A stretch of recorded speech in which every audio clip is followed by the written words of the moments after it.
Imagine, just for a moment, stepping into a grand infinite house, each door leading to another, each hallway stretching farther than the eye can see.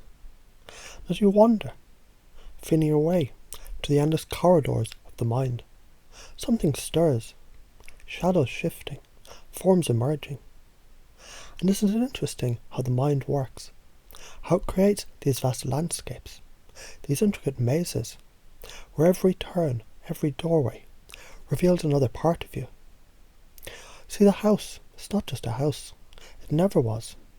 It's something more, something deeper. It's you. Your beliefs, your patterns, the stories you tell yourself. And within its walls, something chases you.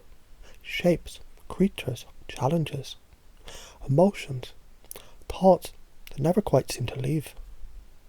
Because that's what the mind does, isn't it? It presents again and again the things unresolved, the thoughts unprocessed, the lessons unlearned, the fears yet to be faced. And isn't it fascinating how, no matter how fast you run, how cleverly you hide, the same patterns, the same figures return? Because what resists, persists. But what if instead of running, you turned around? What if in that moment of realization, you knew, really knew, those figures were never the enemy? The very things you feared, they're simply aspects of yourself, calling to be acknowledged, understood, and integrated. Because the moment you stop running, the game changes. The hunted becomes the hunter. The fear transforms into fuel. The maze unfolds, revealing pathways, exits, possibilities that were there all along, just waiting for you to see them. As you step forward now, noticing the shift, the deepening of understanding, you begin to realize something profound. The mind is not a trap. The mind is a playground. And every locked door, every returning figure, every repeating challenge, it's simply an invitation, an opportunity to step into the next level of yourself. And isn't it amazing to know? The moment you embrace the chase, the moment you welcome the lesson, the dream changes, the patterns shift. And what once seemed overwhelming becomes just another game that you know how to play. And as you listen now, as you notice the rhythm of these words wrapping around your thoughts, like waves gently shaping the shoreline, you might begin to wonder, what if it was never about escaping at all? Because isn't it fascinating how the mind weaves stories, how it constructs vast landscapes of meaning, filled with winding corridors, looping paths, and doors that seem to lead only to more doors.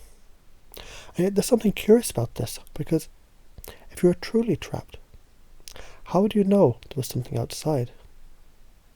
How do you even conceive of an exit, unless part of you already knew the way out? And maybe, just maybe, it's not a maze at all. Maybe it's something else. Maybe it's a map.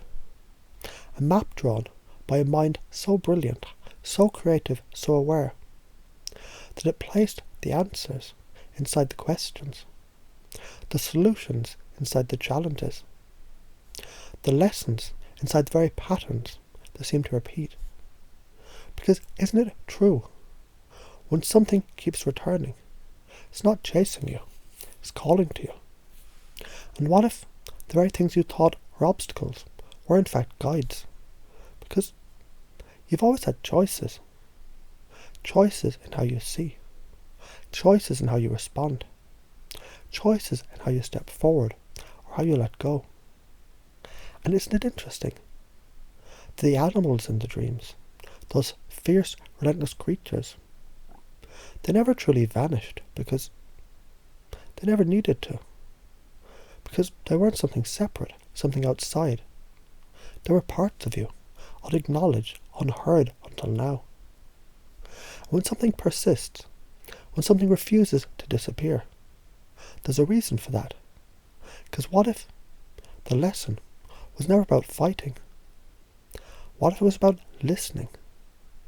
What if it was about understanding that every part of you, every dream, every fear, every looping hallway was designed not to trap you, but to teach you? Because the moment you stop running, something shifts. The house is no longer a maze. The animals, they're no longer attackers. The dream is no longer a nightmare. What if you could step back now, way back, far enough to see it all differently?